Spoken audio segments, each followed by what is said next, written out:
everyone. Welcome. Thank you for joining us for another episode of Designing for the Desert, a webinar series hosted by Green Grid Designs.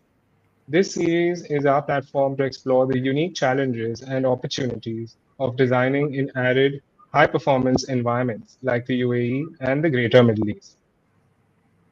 In previous sessions, we've looked at everything from building simulations and envelope design, urban resilience, policy, and project delivery.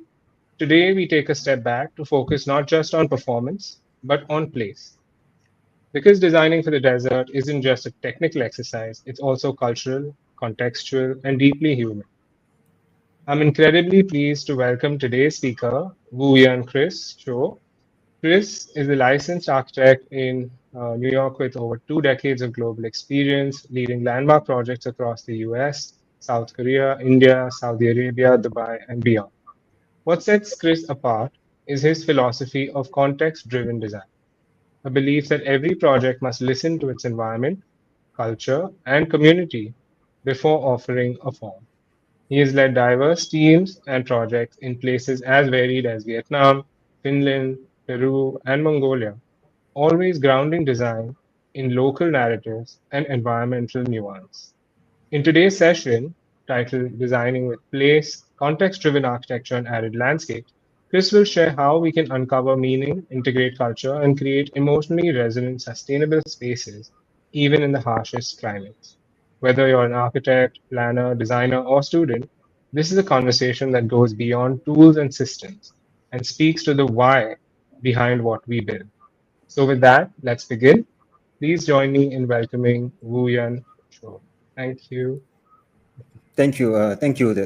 Here, Chris Cho. You can simply call Chris because Woohyun is very hard to make a pronounce. uh, so, in order to start, hi everyone. Thank you for really being here. And it's online session. I'm not very used to it, but I've tried my best to show what is the idea behind what I believe in sustainability. And it actually it's really a pleasure to share this moment with you as well, because I feel like I deeply connect to some topic that really connect to my personal view toward the city as an architect, and also at the same time as someone who lives in like this city like Dubai, for example. From this the image that you see photo is that took it from a mall in Jumeirah. Just I walk this street. I often find myself like asking, how can we make Dubai feel more like a human? So when I first arrived in Dubai, which is like 2.5 years ago, the biggest shock was like its scale, like just how massive everything felt like. And a second was like a street. It's wide and car centric and very difficult to walk. It's because it's too hot. I just came. Sorry, I just came from the living in Hong Kong for 12 years ago, 12 years, and you can imagine the contrast. A compact, like a workable city versus like a vast and vehicle-oriented layout of Dubai. The difference was like a really actually dramatic because the contrast made me think a bit differently about like sustainability. Because like for me, like a sustainability is like beyond like a solar panels and energy efficiencies or like reducing carbon footprint. Though those are important, we know that. But I like to more like emphasize on like the people and their experience. So I believe a real sustainability starts with the people who actually get benefit from it. So with how we live, like how we move, and how we really feel in our cities. So and the most immediate and most human way we connect to a city is like through one simple act, which is walking. Today, I want to share a vision for Dubai built around that idea, a vision I call like a Masari walk. Probably you never heard of that before, but it's a very personal project, not connect to any organizations. It's my just own reflections, born from my just own observations and how we might imagine a more workable and livable Dubai. So to dive into my observations, let me ask a simple questions. What does it actually mean to work in a city? So have we ever seriously thought about that question in this city, like a hot and humid environment, right? So When we say about like a walkable, we often mean like okay, sidewalk. We mean like a crosswalk, or maybe a tree line, the bluebirds. But real walkability is like more than actually infrastructure, in my opinion. It's more like the freedom that a kind of a freedom where you can move comfortably, safely, and joyfully. So where we are not getting from like a one point to another, but actually like experience like your surroundings by freedom of the walk. So when I mean it's a space like a completely free from obstacles, for example, like a no motorbike, no cars, not even scooters. Like for me, like I really don't like scooters passing by when I walk, and also even like a cyclist sometimes passing by. They really disrupt the simple pleasure of like walking itself. Here when I work in the Dubai, not only to Dubai, even many other cities I live there, was having the same problems. The truth is like working is at its most beautiful and most human when cars and other vehicles not out of the picture. Do you agree with that? Like when the streets belong to people, when you are surrounded by traffic, but by life, shops, greeneries, neighbors, and like a shared activities, a street that's not just like a safe but truly like engaging us, okay, because without people working loses its soul, and it stops it being a shared experience and becomes just another solo commute. So let's take a look at Rome, for example. Like historically it's like one of the most pedestrian friendly cities in the world at the time. Its street were never built for cars.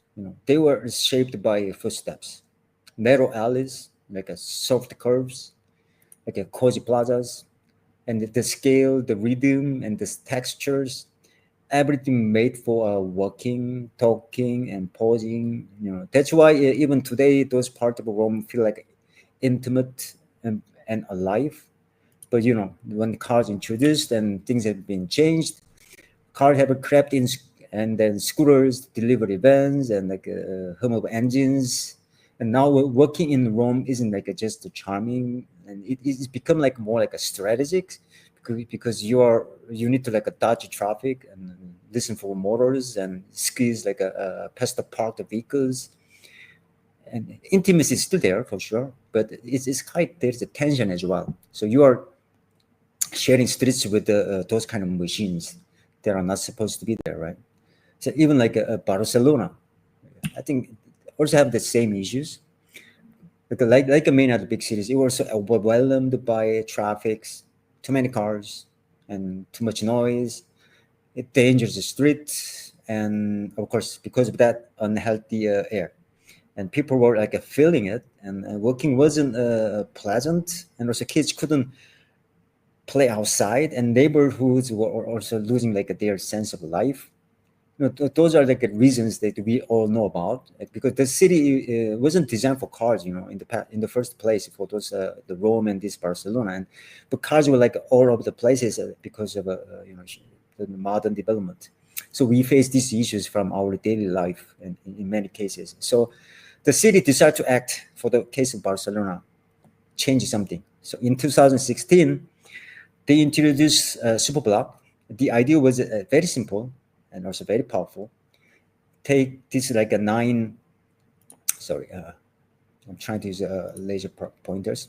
These nine blocks, and from these inside nine blocks, they stopped cars from driving through them and give them streets back to people. So this wasn't just about traffic; like it was about like fixing what had gone wrong. The goal was like bring life back to the street, quiet and safety, and also cleaner air and more space for people. And of course, it worked very well. And streets once filled with the traffic, like became place for people, for gardens, for cafes, and also easy places for big conversations, because noise level gone lower down. So you didn't just walk through them anymore. You stayed, and you left a part of the city again, right? So the impact has been very powerful after this, because children play in the street after those the pilot project has been done for the Barcelona super blocks, and neighborhoods have started talking. And small business begin to thrive, because when people work, they naturally engage more with their surroundings, and that leads to economic growth. And because when you remove cars, like, you don't just to clear the road, you make the space for the community. The street starts being a place for you just run through it. It become a place where life actually happens. That's the key insight of this walkability, powerful walkability.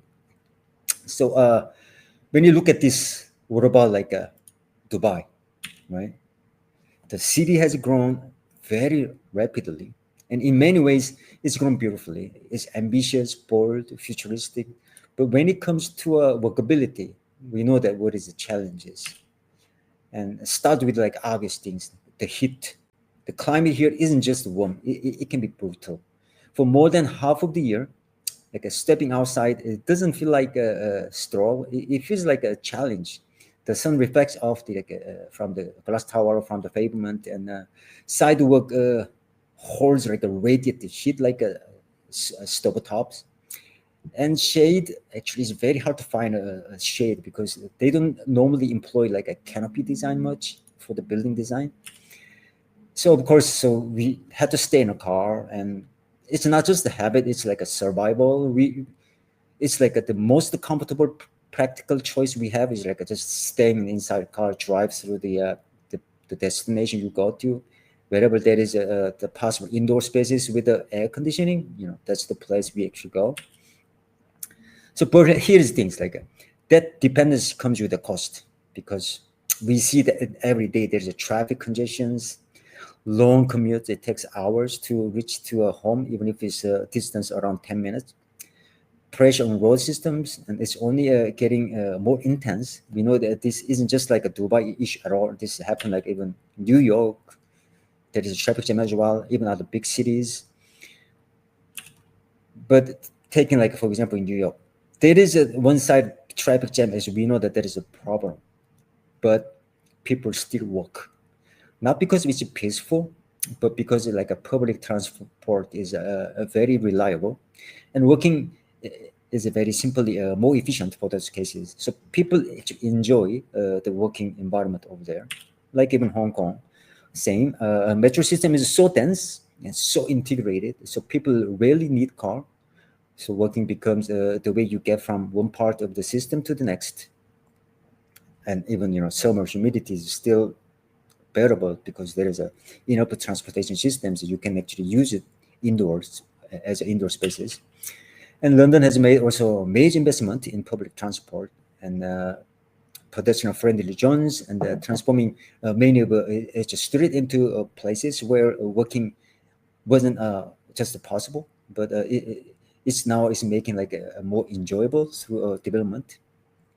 And also study actually shows a lot of when people work, they engage more deeply with their surroundings. They notice more details, interact with the others, and so this kind of like everyday interactions creates like a more powerful sense of belongings. So working is just a way to get from A to B. It's like a more like we build emotional connections to place. So what can you learn from these like global cities? Like of course, yes, shall we have a good transportation system? And from there, like as I mentioned, a true comfortable walkability, it can be made out of it. So we need actually cultural shift.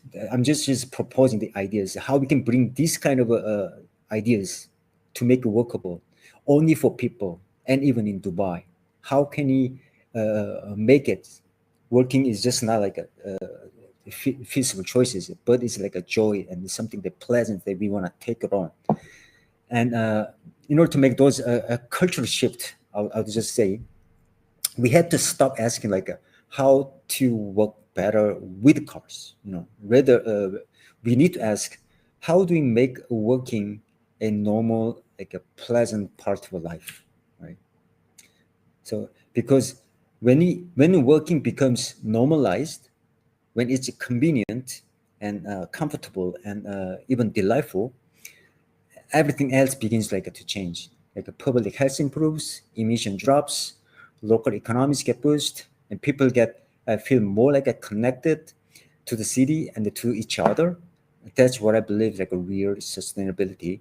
So it's not just like a technology or performance things about. It's about like a lifestyle that people actually want to live. Right? So what's the solutions? So that's the birth of ideas. Mathematic work actually coming in. We know the core problem already. Too much dependency on cars. So we already mentioned about the new transportation system would be helping to mitigate those problems. So to fix that, so we need to shift like how people move around the city, right? So that means that already mentioned about transportation. So where are we gonna start from it? So simply, I got answer is was like actually ferry terminal. So we look at the Dubai and actually realized that out of all potential improvement, we could actually make to a transportation system, this ferry terminal, might be most underutilized and most affordable to expand.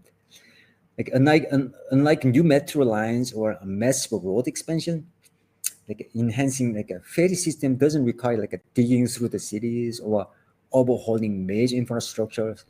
It's comparatively low cost and flexible, and it builds on something Dubai already has, like the waterfront. And once I begin to like think of like a ferries along Dubai coastline, I start to see how the city actually can grow through unique water-based urban network.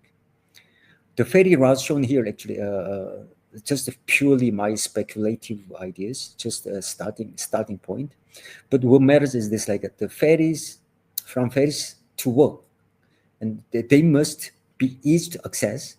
That means like a well-designed parking near the ferry terminal might be needed. So more importantly, a strong connection to key destinations together with the terminals. And from there, I started thinking of like ferries, like extension of like a metro system. It become like a spine of the Dubai transportation system. So interestingly, if you look at this map, ferry terminal are possibly like located close to metro stations.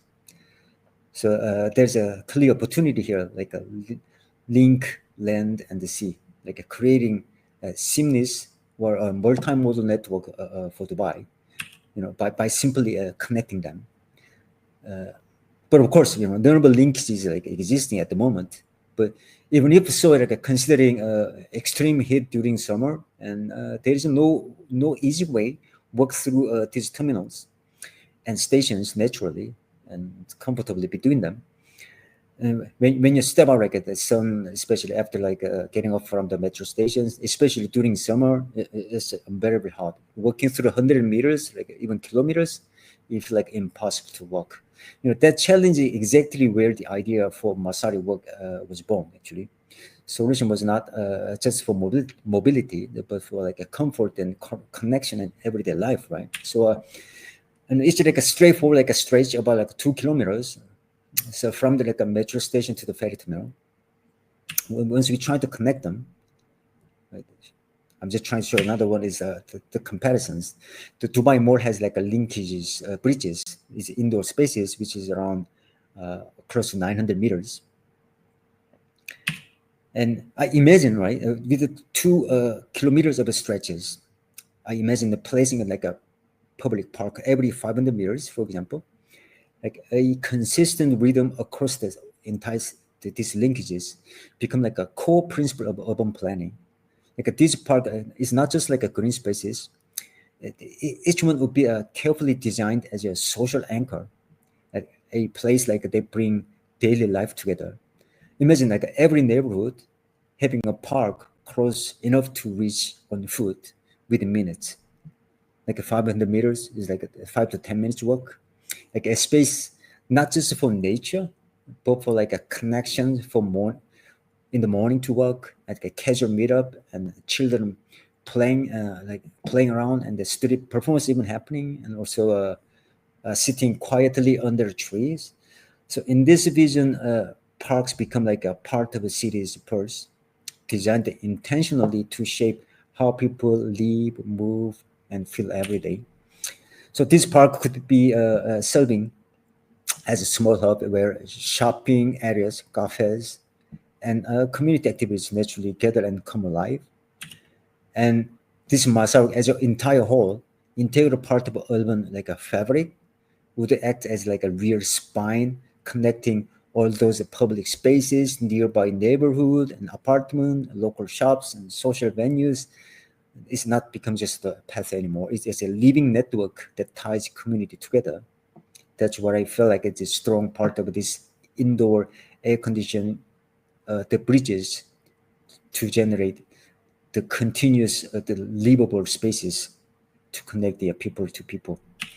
And it's like a system, a way of linking Dubai's existing and new assets, like a ferry terminals and metro stations and key neighborhoods into one spine, right?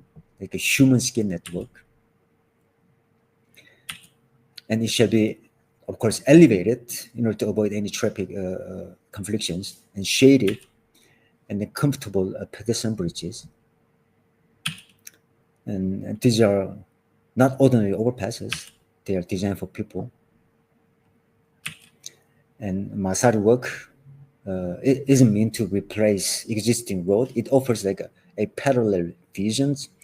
It's a new layer of the city designed to move at the pace of people, and it's built not on speed but on a foot, heart, and a community. I know it's still just like my my own visions, and I'm sharing here just to spark like ideas, like what is really better for people. And to me, it's like that's just what true sustainability looks like, and it begins with our capabilities. Right now, Masari work lives only in these presentations on my personal social media, but the real goal is a deeper than I actually trying to share with you today. So, because at the end of the day, the city we truly love isn't just the one with the tallest tower and brightest light.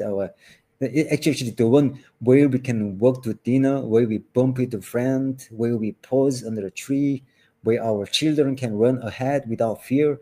That's the what Masari work is about.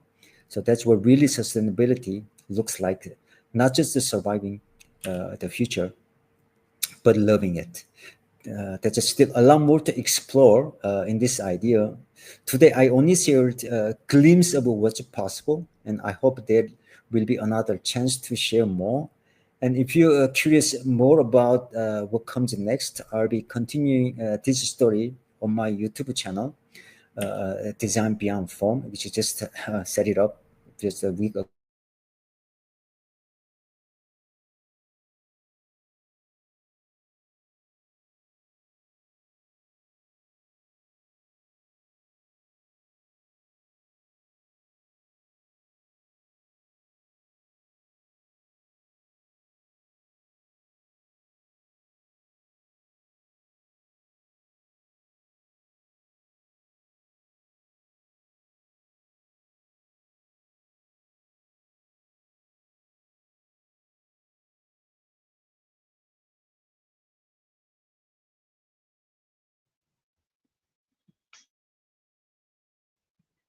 Thanks, Chris. Thanks so much for that wonderful presentation. I think a lot of interesting thoughts, ideas, concepts that came out of that.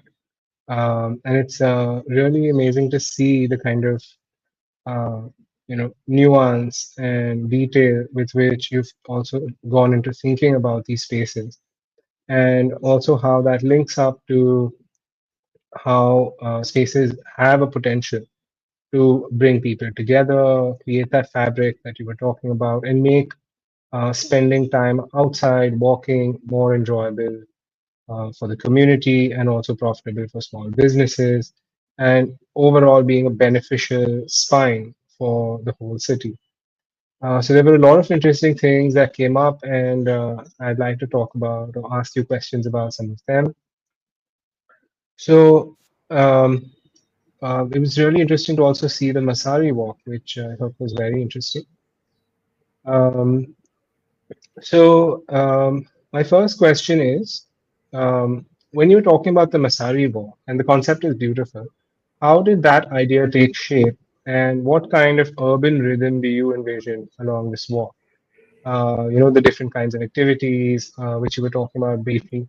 If you can share a little more about that and talk a little bit more about what that experience would be like for someone on the Masari. Thank you for the good questions. Actually, I was trying to explore more about details on how it's going to be formed. I tried to show through the images, by the way, which I made it more like a 3D, like a videos from the AI generated. Of course, it's not fully conveying the real messages, essence of it, because every street and every possible way of making new bridges is conditions are very different. And some places you may not be able to generate the proper bridges to connect from the metro stations. But with knowing that all those part of it, and the main key point is every 500 meter before reaching to the another stations, which is ferry terminal from the metro stations, if we connect them, those connections is the bridges is not just like a only passageway. It can be linking the existing buildings. It will activate the people's movement, workings, and through those connections. And what I imagine like every 500 meters is like a new park, the park that never ever done in any other countries. Only the Dubai can bring something that is very unique. That park brings the real like a shopping mall experience, for example, because we design so many shopping mall. Because I've been living in Hong Kong, there are so many different types of shopping mall, but all the same similar design, because its main purpose is actually bringing people into the shopping mall, sell the products, and of course there is more things into it, bring people to enjoy their time as well. But Dubai's, what I visualize in Dubai's shopping mall is to link in those park, offering the communities, yet the sales or those like a commercial event happened alongside of it very naturally. It's not only just creating the commercial event, buy and sell kind of event, it actually creates people to get engaged.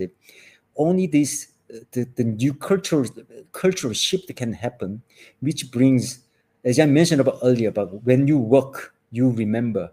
When you work, we actually interact with people.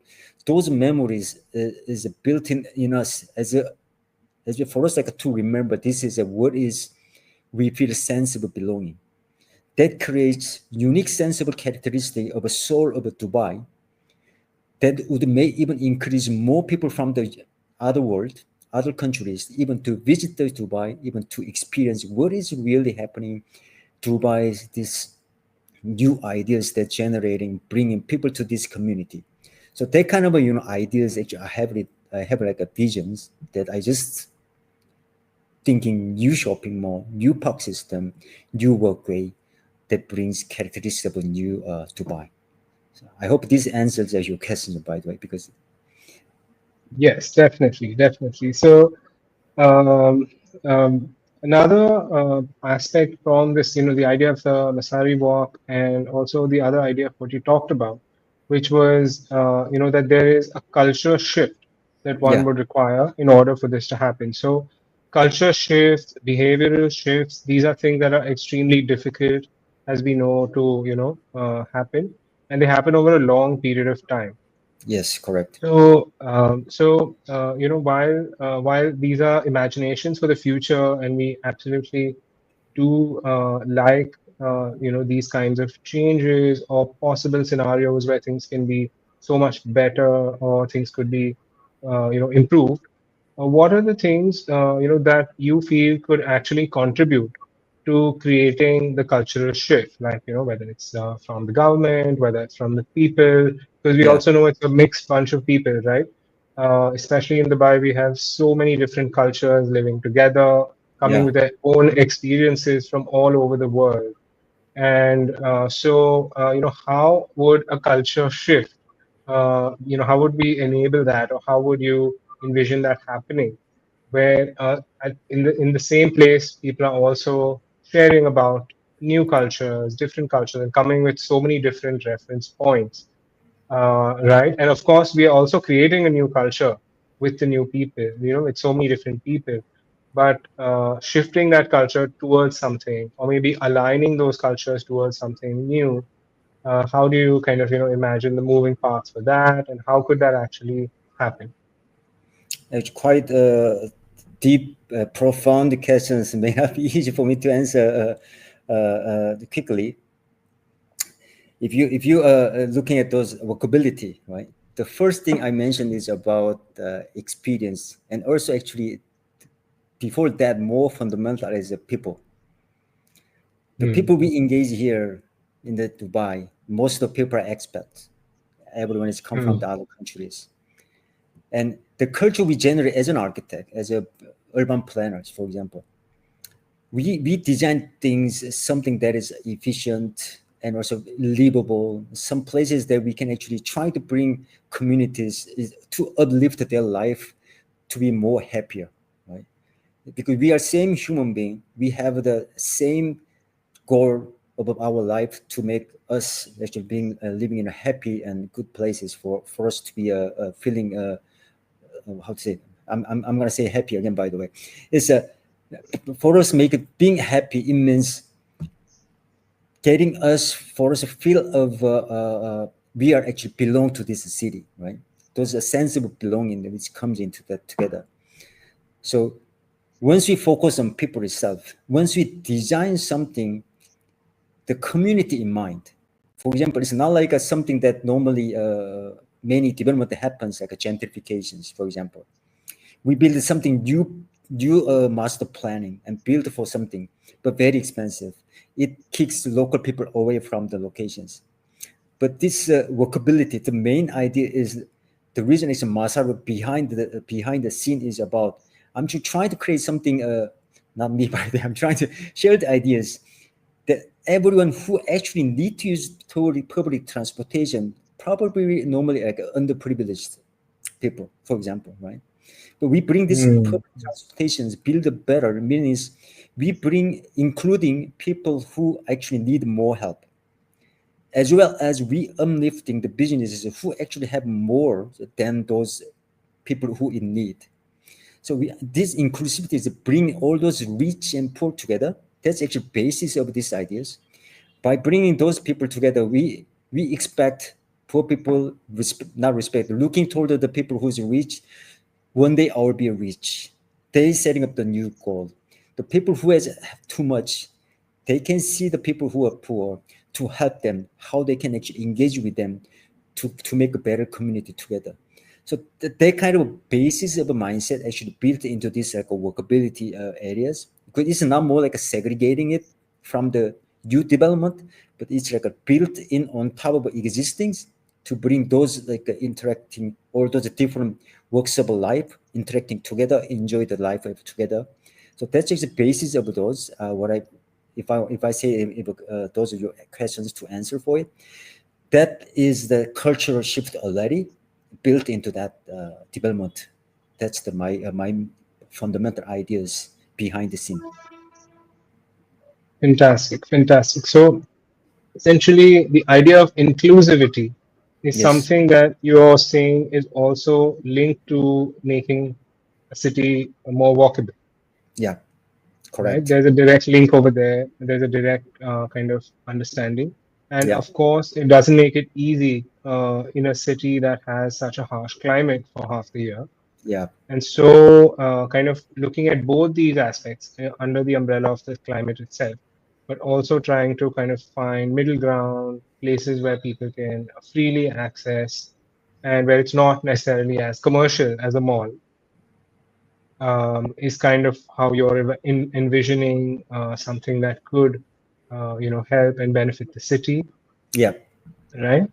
Yeah. All Correct. right. Wonderful. That sounds really nice, and I really hope we can, make those behavior shifts, make those cultural shifts happen over the years as there's more respect, more understanding of each other and of each of our cultures. All right. So now moving to a little bit more of a technical question, which is, you seem like you talked a little bit about the waterways and how the water ferry could be something that plays an interesting role or which could help also link this, the Masai Walk metro line that exists and the ferry, right? And you were talking about how. So I just wanted to hear a little bit more about how do you see that growing? Because you talked about it as a way that you can, use that as a growth spine. So I was just wanting to know a little bit more about that and how you kind of envision that or visualize that, um, specifically the waterway. For the case of like a ferry terminal, I know it's I've been seeing a lot in Hong Kong because Hong Kong has a quite well established and developed ferry terminal. And of Mm, course, mm, there are also drawbacks because still people need to walk to go to ferries.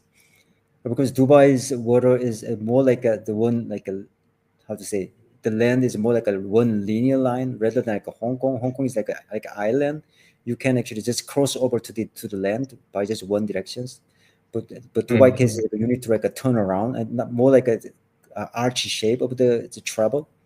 And it's quite something that of course require every individual locations different approaches and a different connectivity with the existing road network, and different development requirement is needed to make a more workable and then enjoyable places.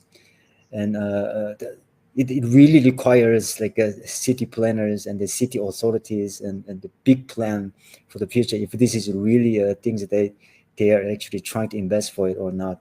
But of course the investment wise is much cheaper than the building up the new metro system or the building up the new highway systems.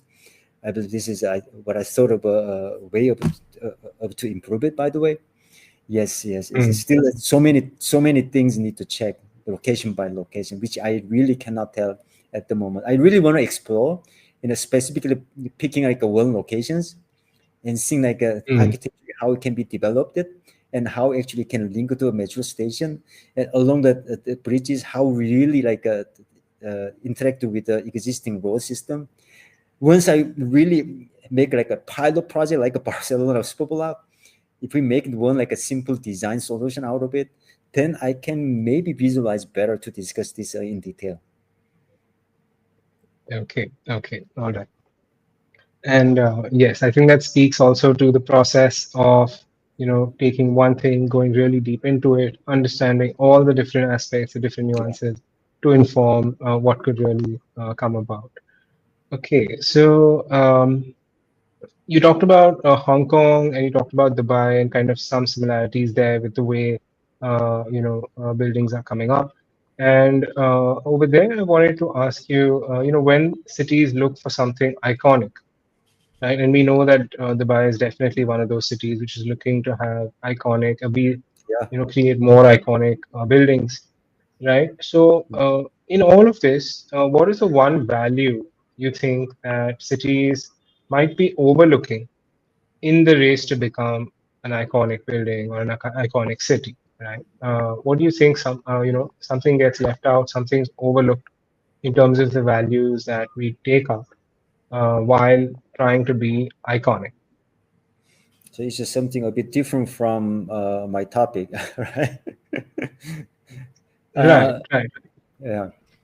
So in order to match with my topics, of course, every city has their own like dreams because every developer has their own goals to achieve, like to gain more return of investment, right?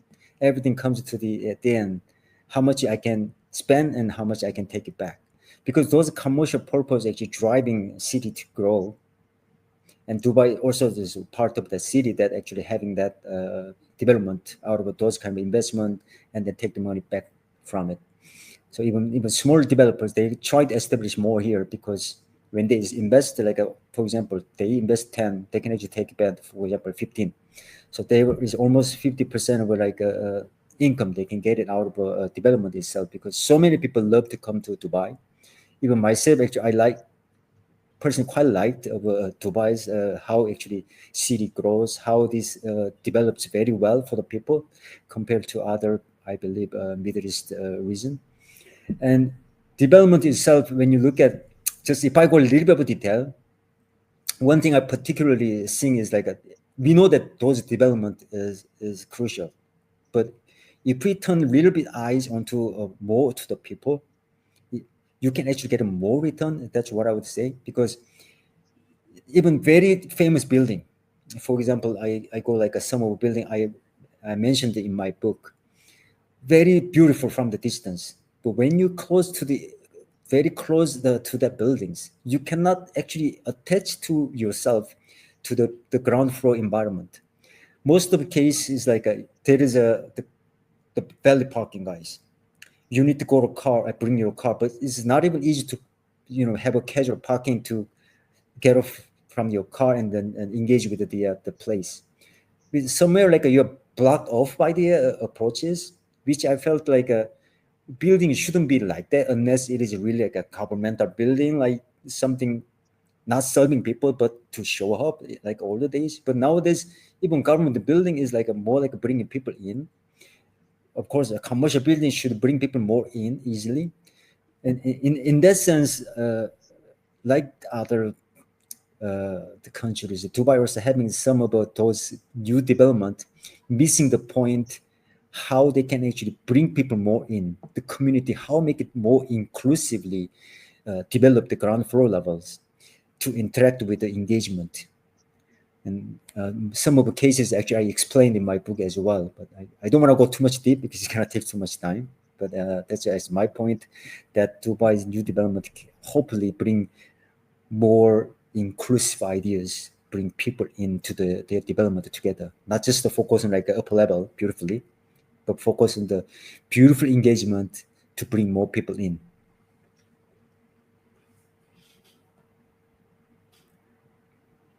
Thank you. All right. So I'll now come to my final question. Yeah. It's about your experience. You've worked in so many different places, and I wanted to know because, one of the major topics we talk about is climate and how climate and sustainability are linked. Yeah. And the other that we talk about is culture and Yeah. how culture shapes the way people Mhm. respond to this new priority about climate. So my question is, how does climate shape the design priorities in different places, right? And how does culture shape how different people respond to these different priorities? For my cases, if you look at the some of my past design, I always start from the what is the problem. And for the case, I'm probably it's not like something you expected to get an answer, but if I just a little bit deviated from it, the design that we propose is everything that should have any solutions from the problems, right? So from this like Middle East regions, the main problem is the lack of greeneries. So I believe the many development actually they acknowledge it, developing the more green spaces.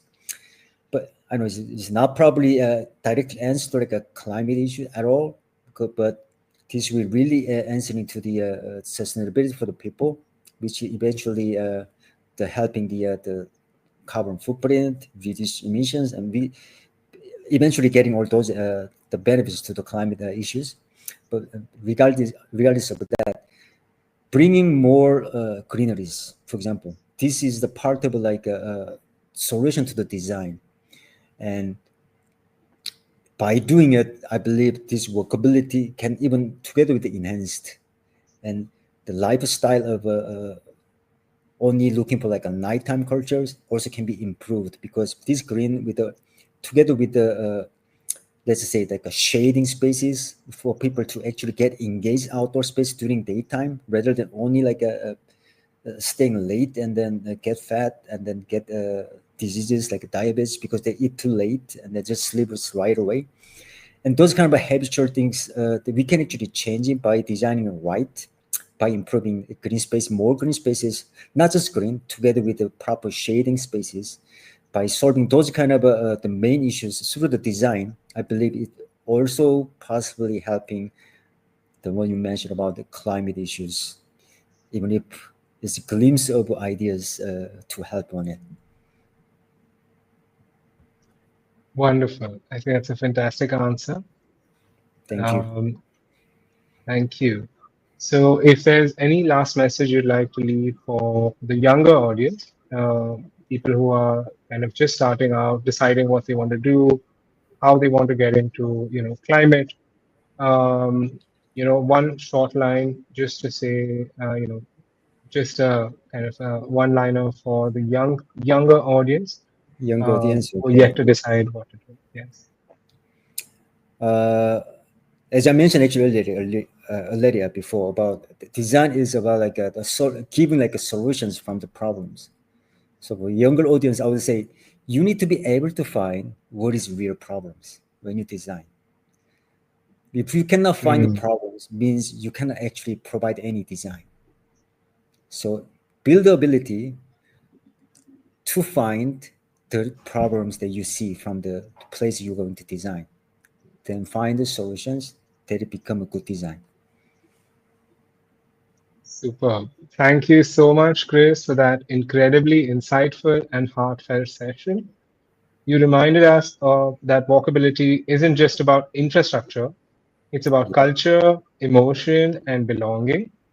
From the powerful imagery of the Masari Walk to your reflections on public space, social equity, and sensory experience, today's talk gave us a new way to think about designing for desert cities, not just to survive, but to feel, to connect, and to thrive. Your message that the city should be lovable, not just livable, deeply resonates with everything we believe at Green Grid Designs as well. To everyone who joined us today, thank you for being part of this growing community. We hope you leave this session with ideas, questions, and the inspiration to shape better, more inclusive cities wherever you are. We'll be back soon with more voices and visions in the Designing for the Desert series. Until then, stay curious, stay climate conscious, and keep designing with purpose. Thank you. Thank you very much. Thank you. Thank you.